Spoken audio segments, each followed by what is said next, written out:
안녕하세요. 내 마음속 책다방입니다. 오늘 내 마음속 책다방에서 읽어드릴 책은 우종영 지음 메이분에서 펴낸 나는 나무처럼 살고 싶다입니다.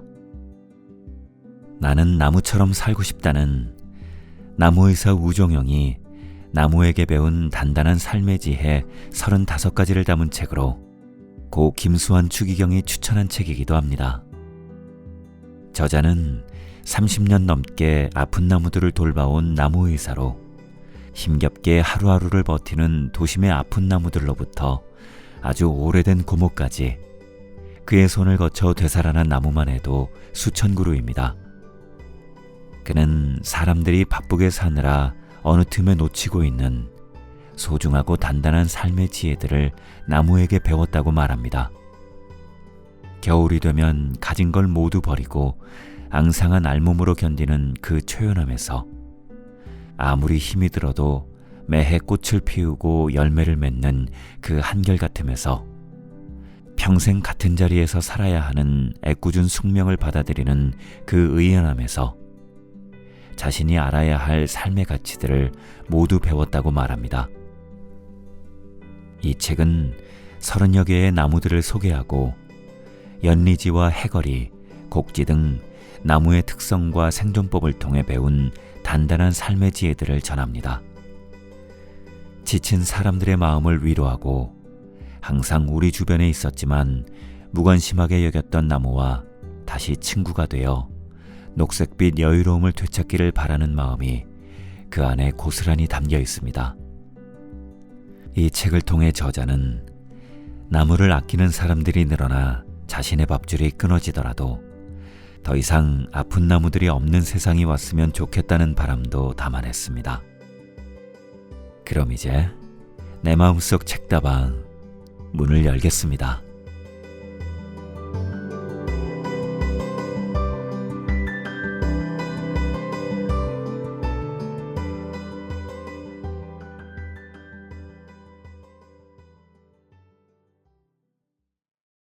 나는 나무처럼 살고 싶다. 우종영 지음. 챕터 1. 어느 날 나무가 내 곁으로 왔다.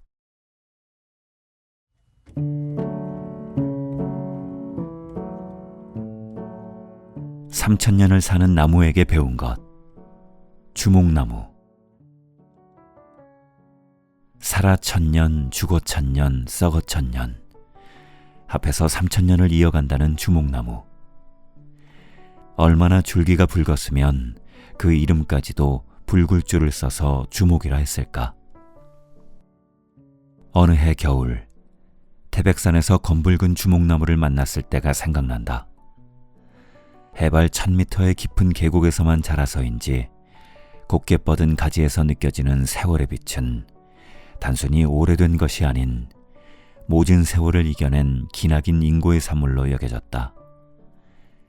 계절이 더할수록 젓갈색으로 깊어진다는 나무 빛깔과 본연의 고든 모양새가 조화를 이룬 모습은 그 어떤 화가나 조각가도 흉내내지 못할 거였다. 신화의 현장을 마주한 감동이랄까. 1000년 전 이 자리에서 누군가 나처럼 주목나무를 바라보았을 거라는 생각에 더욱더 가슴이 벅차올랐다. 아마도 나는 주목의 향취에 중독된 것이었을 게다. 그 뒤 나는 한동안 주목나무에 대한 생각을 떨칠 수가 없었다. 1000년을 살아간다는 주목나무가 기껏 반백년 조금 넘은 인생을 산 내게 무언가 할 말이 있지 않을까 하는 생각에 마음은 자꾸만 태백산을 향하고 있었다. 한번 나무에 취하면 정신을 차리지 못하는 나.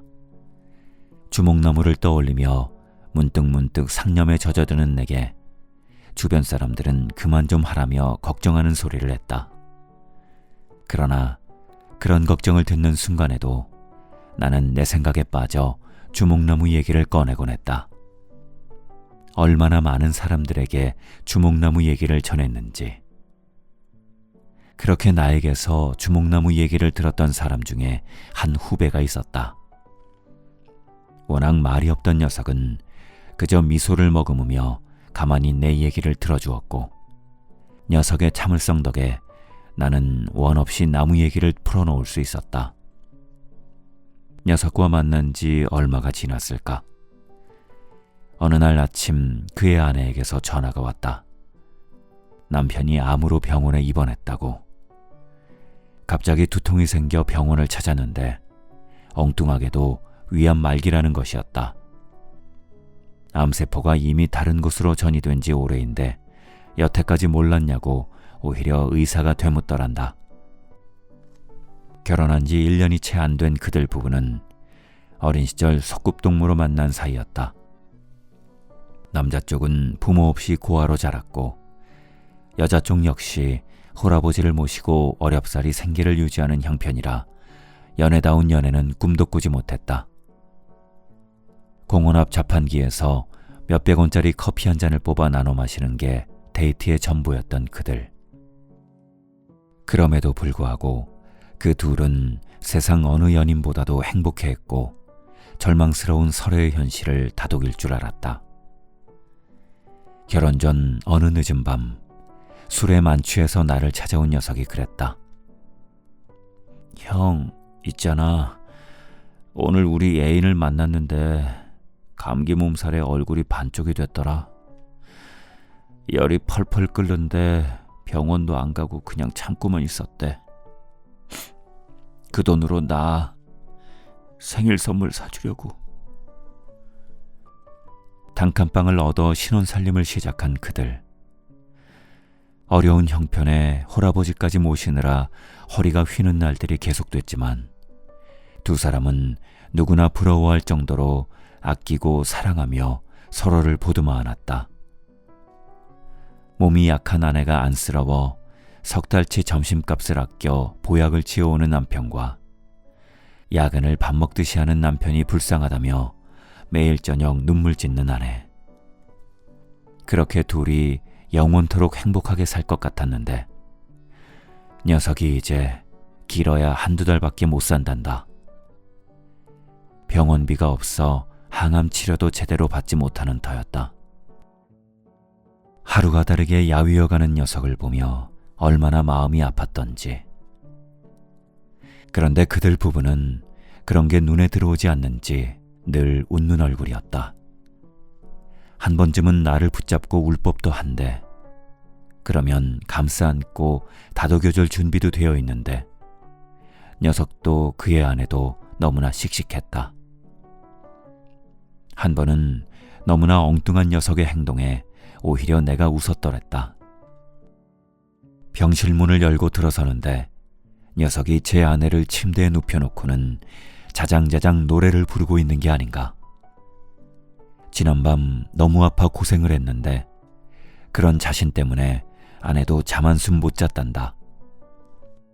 싫다는 아내를 억지로 눕히고는 우격다짐으로 다독이는 중이었다. 나를 보더니 저도 쑥스러운지 머리를 극적였다. 그런 모습을 지켜보며 나는 어느덧 걱정을 잊고 있었다. 또 병원에선 어떻게 말했는지 모르지만 당사자들이 저렇게 밝고 씩씩하다면 언젠가 기적처럼 툭툭 털고 자리에서 일어날지도 모른다는 막연한 희망도 생기기 시작했다. 사랑 앞에서 강한 것은 아무것도 없다. 그러나 그것은 어디까지나 나의 바보 같은 착각일 뿐이었다. 녀석의 웃는 모습을 보고 돌아선 며칠 뒤 이른 새벽, 나는 비몽사몽간에 녀석의 부음을 전해 들었다. 녀석의 아내는 차분한 목소리로 마지막까지 웃으며 떠났다고 모두에게 인사 전하더라며 남편의 죽음을 알렸다. 헐레벌떡 영안실로 달려갔더니 영전을 지키는 건 그녀뿐이었다. 병실에서 그랬던 것처럼 환한 웃음으로 나를 맞이하는 그 모습에 가슴이 미어졌다. 그제서야 드는 생각, 그 녀석이 정말 죽었구나. 뭐라고 위로의 말도 못하고 우두커니 서 있는 내게 그녀가 다가와 남편으로부터 주목나무 얘기를 전해들었다고 말했다. 이번 수속을 마치고 병실 침대에 누운 남편을 본 순간 울음이 물밀듯 밀려오는데 남편이 그런 자신을 다독이며 주목나무 얘기를 꺼내더라는 거였다. 태백산의 주목나무가 살아 숨쉬는 동안 꼭 다시 만나게 될 거라고. 그러니 나 떠나보내고 나서 울지 말라고. 낮 동안에 내가 보았던 그들의 웃음은 매일 한 차례씩은 찾아오는 고통을 그렇게 이겨낸 흔적이었다. 그리고 그네들의 힘겨운 싸움 한가운데에는 몇백 년을 하루처럼 살아온 주목나무가 있었다. 죽기 바로 전날 밤 마지막으로 녀석이 아내에게 남긴 말. 우리 다음에 만날 때는 주목나무처럼 오래오래 같이 살자. 그 뒤 나는 주목나무를 떠올릴 때마다 못다한 그들의 사랑 때문에 한동안 가슴이 아팠다. 영원이라고 운명지어진 사랑 앞에 왜 하필 그런 고통이 따라야만 하는 걸까? 하지만 이제는 정리된 마음으로 현실을 받아들일 수 있게 되었다. 늦가을 찬서리를 맞은 다래가 더 깊은 맛을 내듯 사랑도 그만큼의 시련이 있은 후에야 더 빛을 발한다는 사실을 조금은 알 것 같다. 이제 나는 주목나무를 보며 빌어본다. 녀석의 말처럼 다음 년에서는 주목나무처럼 오랜 시간 함께하며 행복하기를. 그래서 이번 생에 못다 이룬 사랑을 꼭 완성하기를.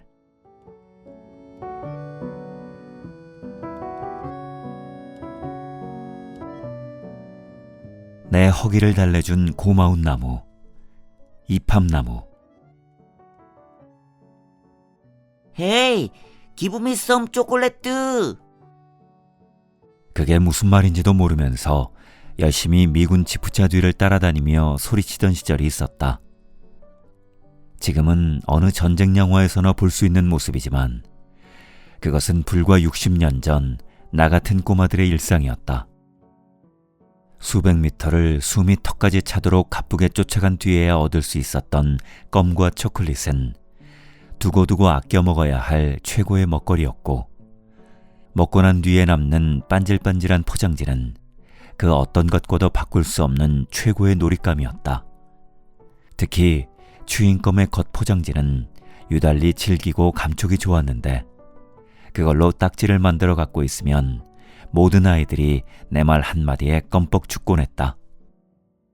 그리고 또 하나, 그렇게 먹을 것을 얻는 재미도 쏠쏠했지만 그보다 더한 아이들 소원은 미군 지프차를 한번 타보는 거였다. 매일 보는 거라곤 소달구지와 수레뿐이던 아이들에게 부르릉하며 빠르게 내달리는 지프차는 신기함 그 자체였기 때문이다. 그런데 어느 날인가 큰형이 지프차를 몰고 집에 왔다. 미군 부대에서 군복무를 하게 된 형이 부대에서 차를 몰고 나온 것이었다. 어디 가던 길이라며 잠깐 집마당에 차를 세웠는데 그새 온 동네 녀석들이 몰려들었다. 차창에 매달려 얼굴을 들이박은 채 탄성을 지르는 녀석들의 눈초리라니. 그 뒤로 형은 종종 차를 몰고 나왔고 그때마다 아이들은 형이 모는 차를 미친 듯이 쫓아다녔다. 한 번만 태워달라고 소리 지르며 말이다. 그 덕에 기고만장해진 나는 아이들 앞에서 어깨에 잔뜩 힘을 주었고 그런 나를 아이들은 왕모시듯 했다. 한 가지 아쉬웠던 점은 형이 부대에서 나올 때마다 초콜릿을 비롯한 각종 먹을 것들을 잔뜩 가지고 왔는데 어머니가 거기에 손끝 하나 대지 못하게 하셨다는 것이다. 그래서 그걸 팔아 어려운 살림에 한 푼이라도 보태려는 어머니와 어떻게든 하나라도 맛보려는 막내 아들의 신랑이는 멈출 줄을 몰랐다. 먹을 게 없어 나무 뿌리를 질겅질겅 씹는 게 예사였던 시절, 미군 부대에서 나온 간식거리들이 어린 나에겐 얼마나 참기 어려운 유혹이었던지. 행여 끼니라도 걸은 날이면 장롱 위에 숨겨진 초콜릿 봉지가 유난히 눈에 들어오곤 했다. 사실 지금에야 추억이라 말하지만 어린 나이의 배고픔은 무척이나 참기 어려운 고통이었다. 하얀 쌀밥 한 그릇 먹으면 원이 없겠다던 그 시절, 애 어른 할 것 없이 매해 봄이 되면 기도하는 심정으로 한 해 농사를 점쳐보곤 했다. 그때 사람들을 불러 모으던 나무가 바로 이팝나무다. 농가 근처라면 어디서든 볼 수 있었던 이 나무는 물이 지어 피는 꽃 모양새가 꼭 밥 공기에 수북이 담겨있는 쌀밥을 닮아서 예전에는 이밥나무라고 불렀단다. 멀리서 보면 꼭 하얀 밥덩어리들이 주렁주렁 매달려 있는 것 같다고 할까? 그래서 예로부터 이팝나무 꽃이 풍성하게 피면 그의 농사도 풍년이라고 했다.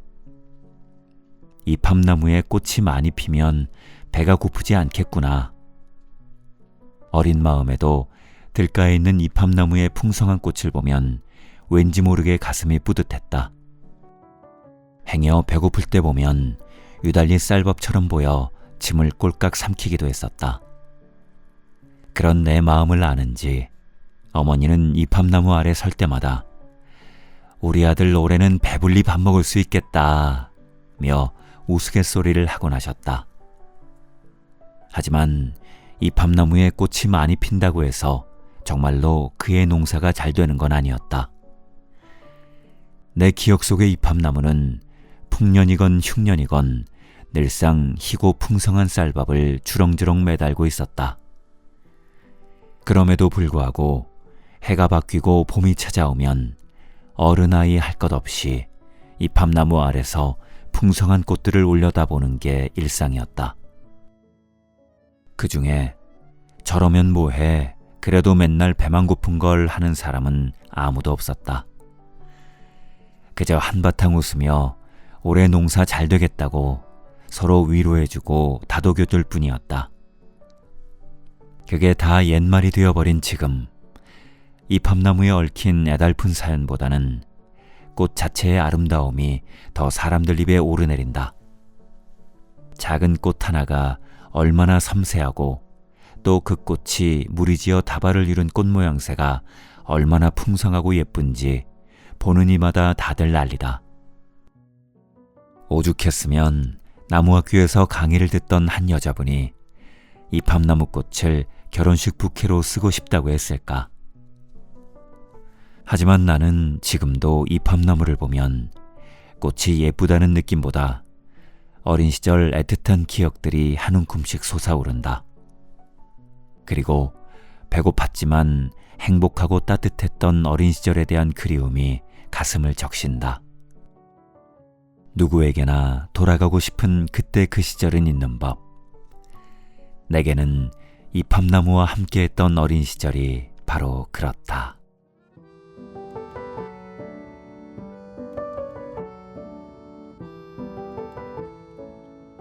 세상의 모든 아버지들에게 바칩니다. 소나무. 수경이 아직도 자냐? 일요일 아침, 아직도 꿈나라를 헤매고 있는 딸을 흔들어 깨웠다. 엎드린 채 일어날 기미를 보이지 않는 수경이. 아빠가 잘 모르는 게 있는데 와서 한번 봐줘. 그제서야 수경이는 부스스한 얼굴로 자리에 일어나 앉았다. 그러나 여전히 눈은 반쯤 감겨있다. 유난히 잠이 많은 아이를 휴일날 아침부터 깨운 게 조금 미안해진다. 그러나 어쩌랴, 일은 급하고 해결사는 수경이뿐인 것을. 딸아이의 단잠을 깨우게 만든 주인공은 다름 아닌 컴퓨터였다. 혼자 해보려고 아무리 애를 써도 그놈의 컴퓨터는 멀고도 가까운 당신. 배울 땐 금세 하겠는데 하루만 지나면 도로암이 타버리니 답답할 노릇이다. 그래도 수경이는 아빠의 부탁을 한 번도 거절한 적이 없다. 아무리 피곤해도 아빠의 일이라면 두말 않고 나서는 딸아이가 나는 그저 고맙기만 하다. 아빠, 이번엔 제가 적어서 드릴게요. 나는 기억이 없는데 같은 걸 벌써 3번째 묻는 거란다. 모르는 사람은 그럴 수 있다며 웃는 딸아이 앞에서 나도 모르게 한숨이 나왔다. 언젠가부터 이런 일이 부쩍 늘었다. 생전가야 컴퓨터니 인터넷이니 하는 것들에 관심조차 없던 내가 푸른 공간이란 홈페이지를 만들어 놓고 나니 괴로운 게 한두 가지가 아니다. 우선 하루에도 대여섯 건씩 들어오는 메일을 확인하는 것도 큰 일거리이다. 무시해버리면 그만이겠지만 그 사연 하나하나가 다 나무에 대한 사랑이고 관심이란 걸 생각하면 차마 그냥 지나칠 수가 없다. 그런데 내가 소위 말하는 컴맹 중의 컴맹이니 갑갑할 수밖에. 그놈의 자판은 왜 그렇게 안 이어지는지 며칠 고생하다 결국 손을 들고 말았다. 아무리 애를 써도 혼자서는 도저히 어찌해볼 재간이 없다는 결론만 얻었을 뿐이다. 어디 이런 일을 겪는 이가 비단 나뿐이겠는가? 배워보겠다고 열심히 뒤쫓아가다 보면 어느새 또 새로운 것이 나온다. 힘들다고 안 배울 수는 없고 그러다 보니 스트레스가 이만저만이 아니다. 스트레스 정도로 끝나면 다행이겠지만 시대에 뒤떨어져서는 살아남을 수 없는 게 현실. 그렇게 도태됐을 때를 생각하면 정말 아찔해진다. 집에서 자식들에게까지 놀림을 당하다 보면 정말 살맛이 안 난다. 한 친구는 내게 이런 말을 했다. 무엇 때문에 여태까지 힘들게 살아왔는지 모르겠어. 딴에는 잘 살아보겠다고 열심히 노력했는데 남은 게 아무것도 없는 것 같아. 태백에서 제천에 이르는 길에 소나무를 본 적이 있는지. 산등성이에 자리 잡고 있는 그 소나무들은 다들 꿋꿋이 서 있다. 다른 나무들은 태백의 강추위와 모진 비바람을 견디다 못해 소나무에게 자리를 내준 지 이미 오래. 소나무 한 그루 한 그루마다 얼마나 많은 시련을 견뎌왔는지 그 흔적을 고스란히 간직하고 있다. 대부분의 나뭇가지가 거센 바람에 맞서느라 휘어져 있으며 어떤 나무는 뿌리가 허옇게 드러나 있기도 하다. 그러면서도 한결같이 소나무만의 푸르름만큼은 고이 간직하고 있다. 가파른 바위 틈이나 산등성이에 독야청청 푸르게 자리 잡은 그 모습을 보고 있노라면 절로 고개가 숙여진다. 결코 그 삶이 순탄치 않았음에도 불구하고 아무 말 없이 제자리를 묵묵히 지키고 있는 모습에 눈시울이 뜨거워지는 것이다. 누군가는 마음먹은 대로 안 되는 게 더 많다는 것을 깨닫기 시작할 때 비로소 인생을 아는 것이라고 말했다. 그만큼 산다는 것은 쉬운 일이 아니다. 그렇게 따져보면 이 땅의 아버지들은 지난 40-50년의 세월 동안 넘어지지 않고 살아왔다는 것만으로도, 그리고 지금도 꿋꿋하게 서 있다는 것만으로도 참으로 대단한 일을 한 게다. 나에겐 그 모습이 마치 태백의 소나무 같다. 저 혼자 살기도 벅찬 세상에서 가족을 등에 업고 세월의 굴곡들을 넘어 지금에 이른 그 모습이 긴 세월의 시련을 견딘 후 바위에 굳건히 자리 잡은 소나무 같지 않은가. 예전에 신문에서 고개 숙인 50대라는 제목의 기사를 본 적이 있다. 냉혹한 구조조정으로 직장을 잃은 중년층이 거리를 떠돈다는 기사와 함께 한적한 공원 벤치에 힘없이 앉아있는 한 중년 남성의 사진이 실려 있었다. 그 기사를 보며 마음속에 울컥하고 화가 치밀어 올랐다. 누가 뭐라 해도 그들은 그 누구보다 치열하게 열심히 살았던 사람들이다. 굶주린 채 어린 시절을 보냈지만 그것을 탓하거나 원망하지도 않았다. 그들은 젊은 시절 땀 흘려 노력하여 가정을 이룬 후 그 가정을 지키기 위해 흰머리가 성성할 때까지 앞만 보고 뛰어왔다. 쉬지 않고 말이다. 그런데 누가 감히 고개 숙이게 만드는가? 열심히 살았는데 남은 게 아무것도 없다고 말한 그 친구가 문득 떠오른다. 그 친구를 다시 만나게 되면 꼭 태백산 소나무 얘기를 해줄 거다. 그러면서 말할 것이다. 왜 그렇게 못난 생각을 하느냐고. 고개를 당당히 들고 조금은 허풍을 떨어도 될 자격이 충분히 있다고.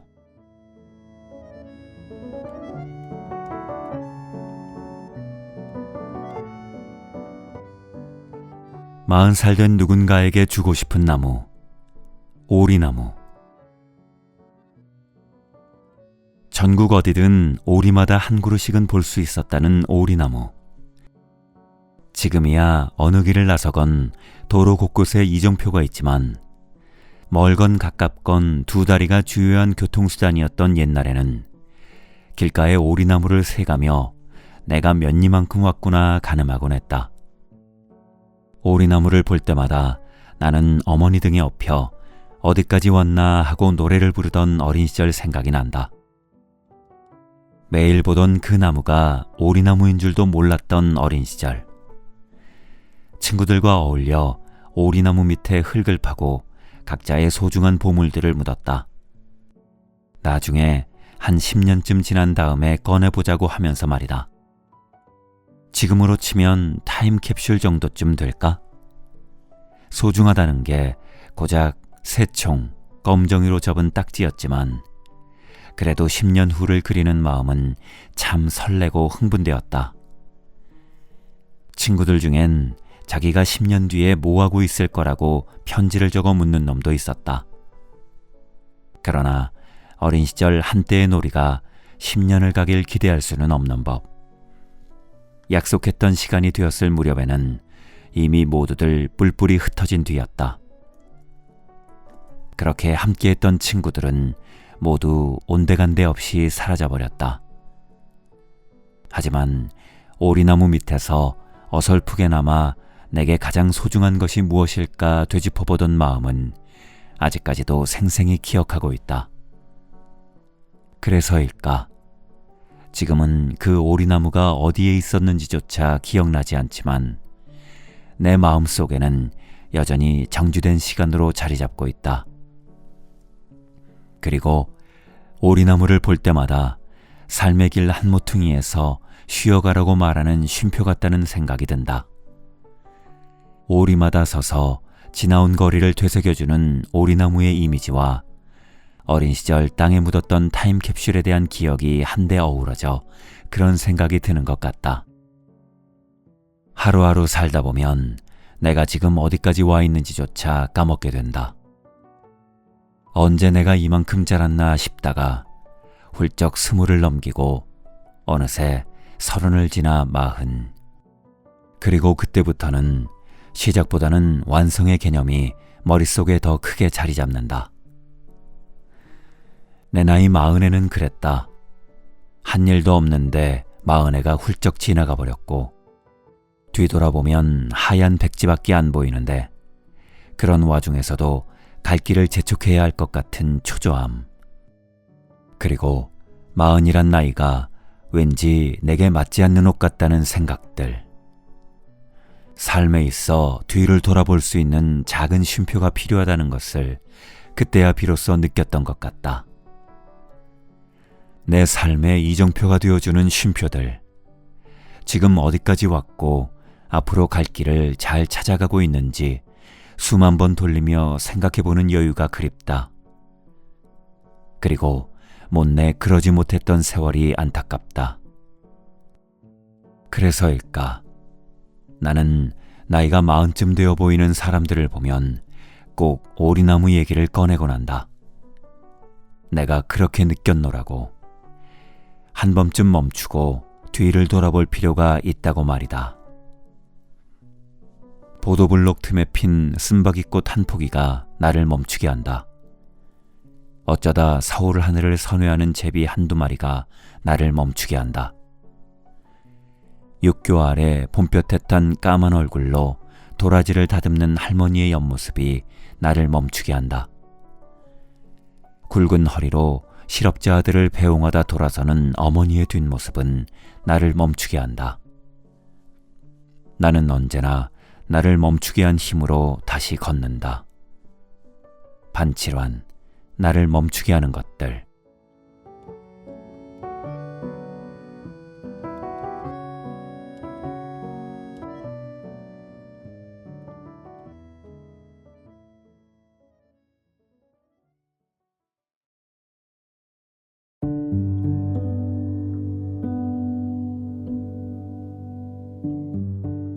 이제 내 마음속 책다방 마칠 시간이 되었네요.